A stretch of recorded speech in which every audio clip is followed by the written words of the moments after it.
ನಾಡಿಗೆ ಹಾಗೂ ವಿಶೇಷವಾಗಿ ವೀರಶೈವ ಲಿಂಗಾಯತ ಸಮಾಜಕ್ಕೆ ಒಂದು ತುಂಬಲಾರದಂಥ ಒಂದು ನಷ್ಟ ಆಗಿರುವಂಥದ್ದು. ಶಾಬನೂರು ಶಿವಶಂಕರಪ್ಪನವರು ರಾಜಕೀಯ ಕ್ಷೇತ್ರದ ಜೊತೆಗೆ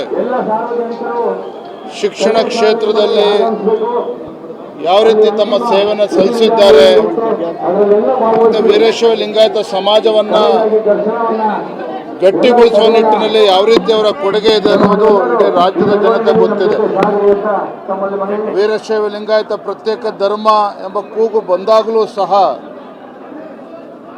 ಪಕ್ಷವನ್ನು ಮರೆತು ಸಮಾಜವನ್ನು ಒಗ್ಗೂಡಿಸುವಂಥ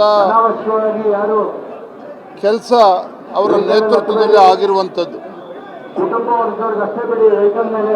ಅವರ ಅಗಲಿಕೆ ಇಡೀ ಸಮಾಜಕ್ಕೆ ಹೊತ್ತು ತುಂಬಲಾರದಂಥ ನಷ್ಟ ಇವತ್ತು ಉಂಟಾಗಿರುವಂಥದ್ದು. ಅವರ ಅಗಲಿಕೆಯಿಂದ ಇವತ್ತು ಕುಟುಂಬದ ಸದಸ್ಯರಿಗಾಗಲಿ,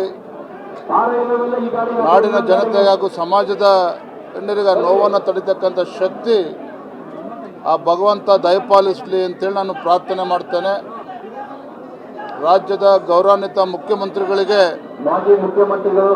ಶಾಮನೂರು ಶಿವಶಂಕರಪ್ಪನವರ ಹೆಸರು ಚಿರಸ್ಥಾಯಿಯಾಗಿ ಇರಬೇಕು, ಆ ನಿಟ್ಟಿನಲ್ಲಿ ರಾಜ್ಯ ಸರ್ಕಾರ ಕ್ರಮವನ್ನು ಕೈಗೊಳ್ಳಬೇಕು ಅಂತೇಳಿ ನಾನು ಈ ಸಂದರ್ಭದಲ್ಲಿ ವಿನಂತಿಯನ್ನು ಕೂಡ ನಾನು ಮಾಡ್ತೇನೆ. ಸರ್, ಪಂಚಪೀಠಗಳು ಒಂದಾಗಬೇಕು ಅನ್ನೋದು ಅವ್ರ ಕನಸಾಗಿತ್ತು. ಅದನ್ನ ನೀವು ಮುಂದೆ ಕನಸು ಮಾಡ್ತಾರೆ ಹೇಗೆ ಸರ್? ಮುಂದಿನ ದಿನಗಳಲ್ಲಿ ಅದ್ರ ಬಗ್ಗೆ ಚರ್ಚೆ ಮಾಡ್ತೇನೆ. ಅನೇಕ ಹಿರಿಯರು, ಮಾಜಿ ಮುಖ್ಯಮಂತ್ರಿ ಎಲ್ಲರೂ ಕೂಡ ಒಂದು ಗೌರವನ ಸಲ್ಲಿಸುವ ನಿಟ್ಟಿನಲ್ಲಿ ಎಲ್ಲರೂ ಕೂಡ ಆಗಮಿಸ್ತಾ ಇದ್ದಾರೆ.